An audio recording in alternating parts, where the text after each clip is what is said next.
Le stade de Bukavu en construction à Niantende prend de plus en plus forme.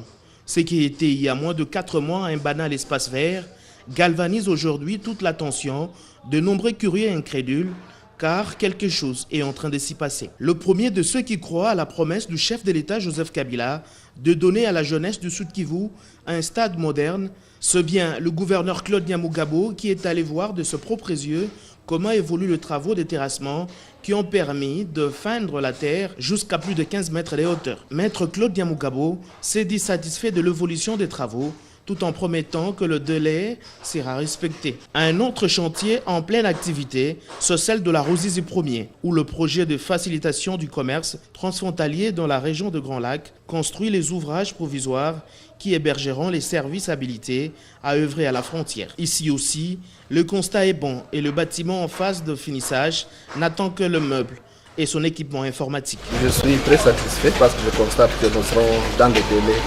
impartis depuis le lancement des travaux. Ici que dans 2 semaines tout sera prêt et donc nous serons dans les délais. Oui, je crois que la Banque mondiale qui met à notre disposition des jolis bâtiments comme ceci devrait également penser à équiper en mobilier et en matériel informatique pour être plus complet.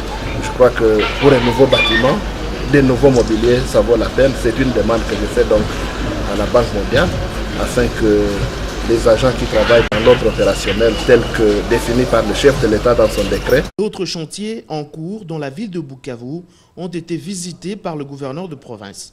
C'est le cas de la route de cimetière de la Ruzizi, celle de la Ruzizi 2 et des escaliers de Bwindi à Bagira construits dans les années 50 et que le gouverneur Claude Nyamugabo entend réhabiliter après les accidents observés consécutifs à son délabrement avancé.